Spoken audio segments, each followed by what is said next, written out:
সংস্কার না হওয়ায় কুষ্টিয়া খুলনা ও কুষ্টিয়া চুয়াডাঙ্গা মহাসড়কের বিভিন্ন স্থানে সৃষ্টি হয়েছে বড় বড় খানাখন্দ। বেহাল অবস্থায় মহাসড়ক, সেই সাথে ভোগান্তিতে পড়েছে যাত্রীরা। তবে সড়ক বিভাগ জানায় নিয়মিত সংস্কার কাজ চলমান রয়েছে। কুষ্টিয়া থেকে সোহাগ মাহমুদ খানের পাঠানো তথ্য ও ছবিতে দেখুন ডেস্ক প্রতিবেদন। প্রতিদিন দুর্ভোগ পোহাতে হচ্ছে কুষ্টিয়া খুলনা ও কুষ্টিয়া চুয়াডাঙ্গা মহাসড়কের প্রায় ১৬ কিলোমিটারের পণ্য ও যাত্রীবাহী পরিবহনের। প্রতিদিনই নষ্ট হচ্ছে গাড়ির টায়ার সহ বিভিন্ন মূল্যবান যন্ত্রপাতি, যার ফলে ক্ষতির মুখে পড়েছেন ব্যবসায়ীরা।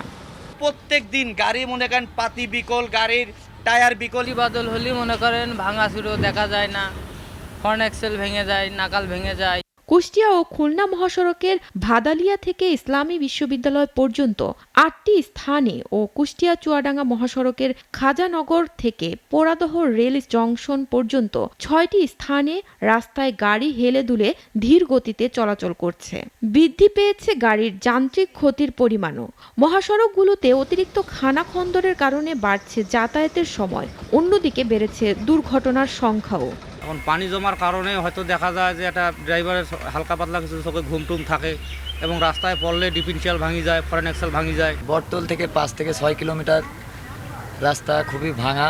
এমন ভাঙা মহাসড়কে যাতায়াতে রীতিমতো বেগ পেতে হচ্ছে যাত্রীদের। বিশেষ করে বয়স্ক এবং রোগীদের জন্য যেন গলার কাটা হয়ে দাঁড়িয়েছে বলে জানিয়েছেন ভুক্তভোগীরা।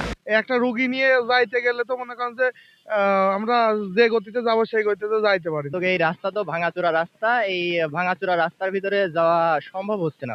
তবে দ্রুত সময়ের মধ্যে টেন্ডারের মাধ্যমে মহাসড়ক সংস্কার করা হবে বলে জানান সড়ক ও জনপথ বিভাগের এই কর্মকর্তা। টেন্ডার হওয়ার কারণে এখন আমরা কাজ করছি এবং কাজটা সুন্দরভাবে হচ্ছে। যথাযথ সময়ের মধ্যেই আমরা কাজটা শেষ করতে পারবো বলে আশা করছি। প্রতিশ্রুতি নয়, অতি দ্রুত মহাসড়কটি সংস্কারের জোর দাবি জানিয়েছেন এই অঞ্চলের মানুষ। SA TV news desk.